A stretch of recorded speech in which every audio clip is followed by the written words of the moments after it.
And breaking news coming in at this time, a day after complaining to the Chief Electoral Officer of Telangana about alleged irregularities, duplicate entries and fake votes in the Jubilee Hills Assembly constituency elections, BRS Working President K.T. Rama Rao has now shared details of the complaint with the media, alleging that mass level of vote chori is being done by the Congress party here. However, the Revanth Reddy government and the Congress party has denied any such charge that is being levelled by the BRS. Take a look at the uncuts.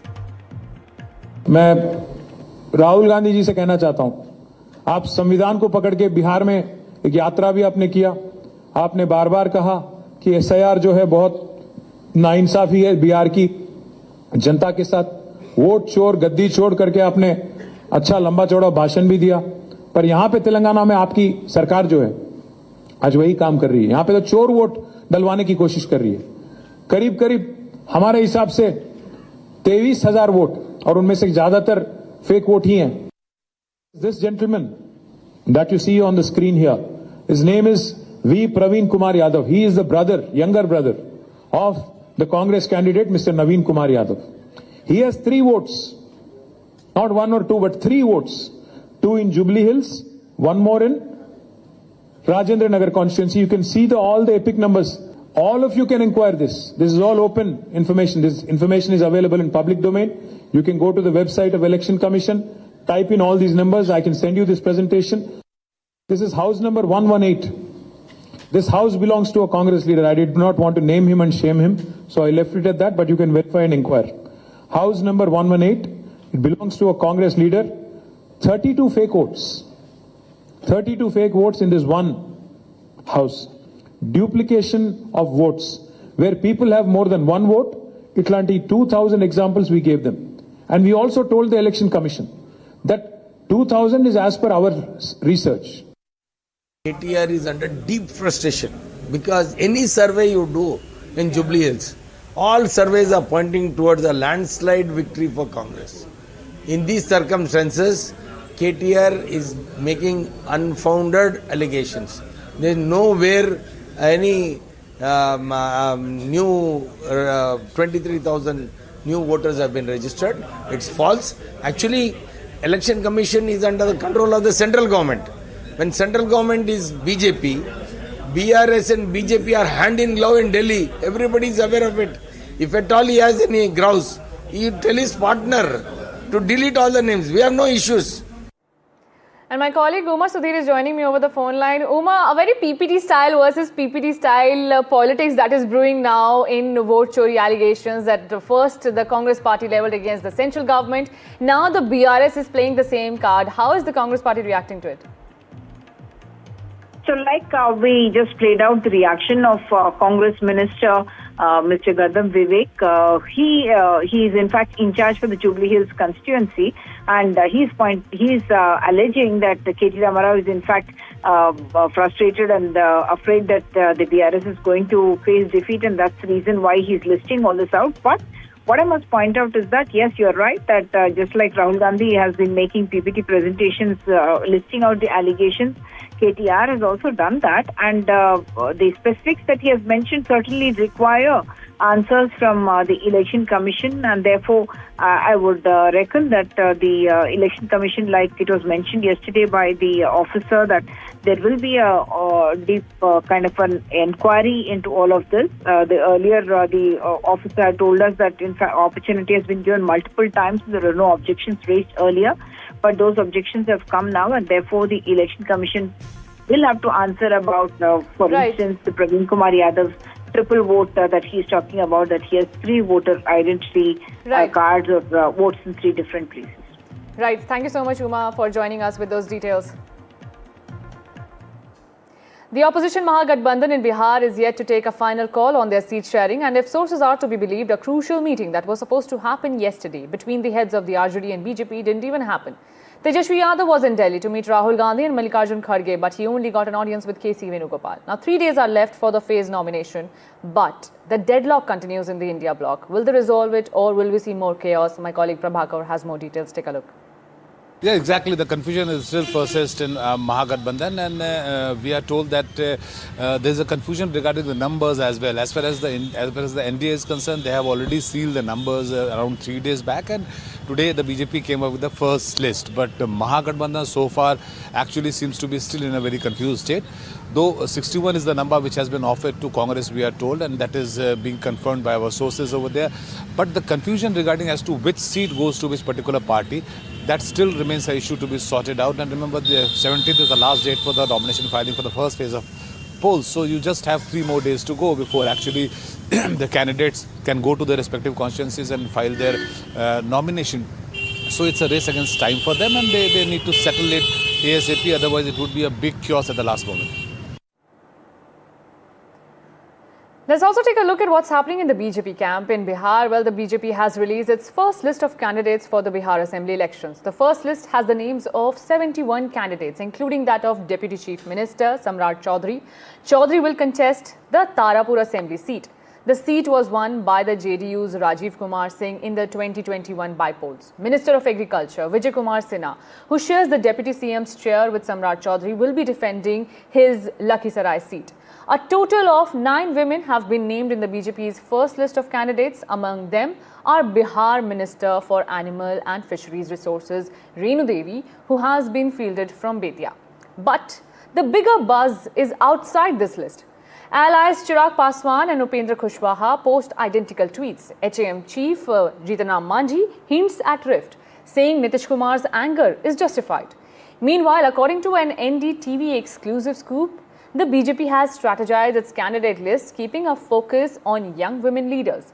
Sources say the party is betting big on backward and marginalized communities, which are 6 in the list. Then SC/ST community, 11 OBCs, EBCs are 11 and 17 OBC leaders get tickets. Also in the mix are 9 women, 2 former deputy CMs and 6 ministers. A calculated caste and gender play ahead of the high-stakes polls. उनका गुस्सा एकदम जायज़ है, मैं उनके गुस्सा से सहमत हूँ। जब डिसीजन हो गया है तब फिर जदयू के सीट पर कोई दूसरा क्यों सिंबल दे रहा है, और हम उनसे सहमत होते हुए हम भी जो बोध गया से पार्टिकुलर नेता का जो सीट मिला है वहाँ, और मखदुमपुर से जो सीट मिला है वहाँ भी हम अपना लोगों को सिंबल दे रहे हैं। यानी कि चिराग के उम्मीदवार के खिलाफ हम नाम नहीं जानते हैं, लेकिन हम नीतीश कुमार जी के स्टेप से सहमत होते हुए हम भी 2 जगह अपना सिंबल दे रहे हैं। लेकिन एक दल है जो लगातार प्रेशर बना रहा है एनडीए पर। एगो से कहा था अकेला चना भाड़ नहीं फोड़ता है। इसलिए हम लोग कहते हैं कि महागठबंधन और पूरा जो पुराना यूपीए है वो महागठबंधन नहीं है, ठग बंधन है, ठगों का जमात है। जिनको नहीं पता है कि इस पार्टी में नीतीश कुमार जी की सहमति के बिना एक कदम आगे कोई नहीं बढ़ता है। कहेगा नीतीश कुमार जी नाराज होंगे? इस पार्टी के सर्वे सर्वा वो हैं, और पूरा एनडीए नीतीश कुमार जी के नेतृत्व में एकजुट है, और पूरा नीतीश कुमार जी के नेतृत्व में चुनाव लड़ेगा।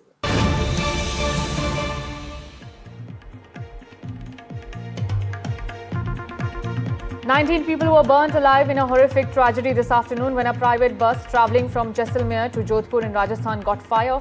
As per the cops, there were 57 passengers on board. On the Jaisalmer-Jodhpur highway, smoke began emerging from the rear portion. The driver stopped the bus along the roadside, but within moments, the flames engulfed the vehicle. Now, the likely cause is suspected to be a short circuit in the bus.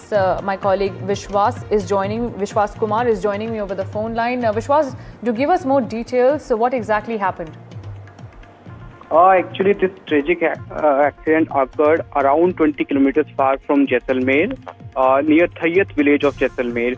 This bus was travelling from Jaisalmer to Jodhpur around 3 o'clock in the afternoon with 53 passengers, as per the report submitted by District Legal Service Authority Jodhpur, and 20 passengers have died in this tragic accident, and while other 16 are in critical condition. According to the report, 4 passengers were completely burned and 12 others suffered 30 to 50% burn injuries. And as Jaisalmer, which district lacks burn wards, so all the injured passengers were referred to Mahatma Gandhi Hospital, Jodhpur, and CM and the other officials have visited the place as well. The MLA from there, Mahant Pratap Puri, also visited the incident place and met to the people. And one more important update which is coming in this, in this accident, that PM also has, expressed his grief on that incident and have announced 2 lakh from the PM relief fund for those who have died in this situation, and 50,000 for the injured people.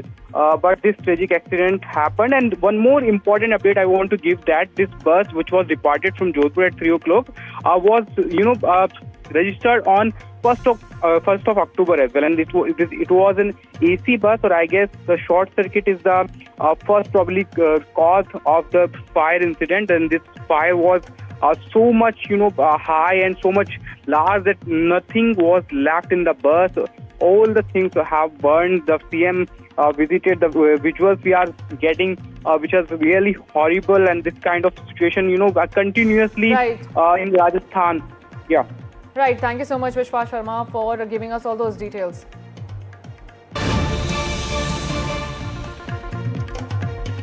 More breaking news coming in at this hour. Chandigarh Court directs IAS officer Amneet Kumar to respond on post-mortem identification of late IPS officer Vaipuran Kumar by 15th October. It's the 8th day since Haryana IPS officer Vaipuran Kumar allegedly died by suicide, yet his autopsy remains pending. The deceased officer's family has refused to allow the post-mortem to proceed until 2 key accused in the case, Haryana Director General of Police Shatrujit Kapoor and former Rohtak Superintendent of Police Narendra, are arrested. The state government has already transferred Mr. Narendra Bijaria, but my colleague Akhil Jamil sends this report. Over to you, Akhil. इस वक्त अगर आप देखें तो हम जो मौजूद हैं यहाँ पर, ये जो जगह है वो इनका घर है और ये संदीप लाठर का घर है। उसी गांव में हम मौजूद हैं, लेकिन इस वक्त जो उनके परिवार वाले हैं उनका कहना है कि जब तक जो है पूरन सिंह की वाइफ को अरेस्ट कर लिया नहीं जाता, तब तक जो है वो लोग मॉर्चरी में जो लाश रखी गई है उसको यहीं रहने देंगे और उसका पोस्टमार्टम करने की इजाज़त नहीं देंगे। आप देख सकते हैं यहाँ पर परिवार के जो सदस्य हैं वो यहाँ पर मौजूद हैं और लगातार उनकी जो डिमांड है, मांगे हैं, वो सिर्फ यही है कि जब तक इस केस के अंदर अरेस्ट नहीं हो जाता तब तक वो पोस्टमार्टम की जो इजाज़त है वो नहीं देंगे। दूसरी तरफ अगर हम देखें तो जो पूरन सिंह का मामला है सुसाइड केस में, जिसमें हमने देखा कि एडिशनल डीजीपी लेवल के जो सीनियर आईपीएस अधिकारी थे जिनका अक्टूबर 7 को सुसाइड करते हैं, उसके बाद लोगों को लगा कि ये जो मामला है वो एक सॉल्यूशन की तरफ निकलता हुआ दिख रहा था। लेकिन आज क्या होता है, तकरीबन 1:30 बजे के आसपास एक दूसरी दुर्घटना होती है जिसके अंदर एएसआई साइबर सेल डिपार्टमेंट में रोहतक पुलिस के अंदर जो संदीप कुमार पोस्टेड हैं वो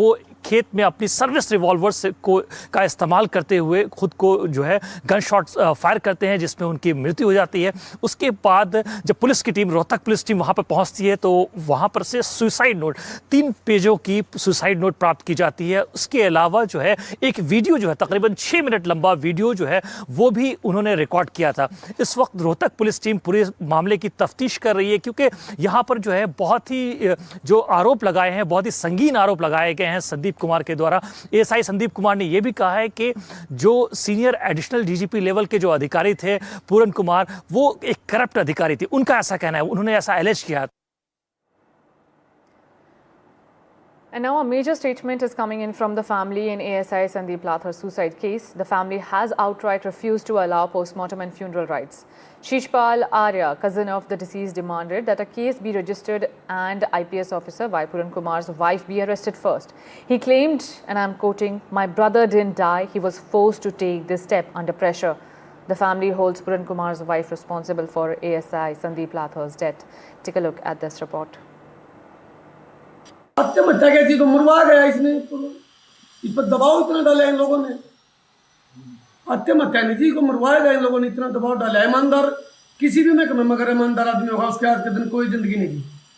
कहीं किसी महकमे में देख लो, पुलिस में देख लो, स्वास्थ्य विभाग में देख लो, ग्राम पंचायत में देख लो,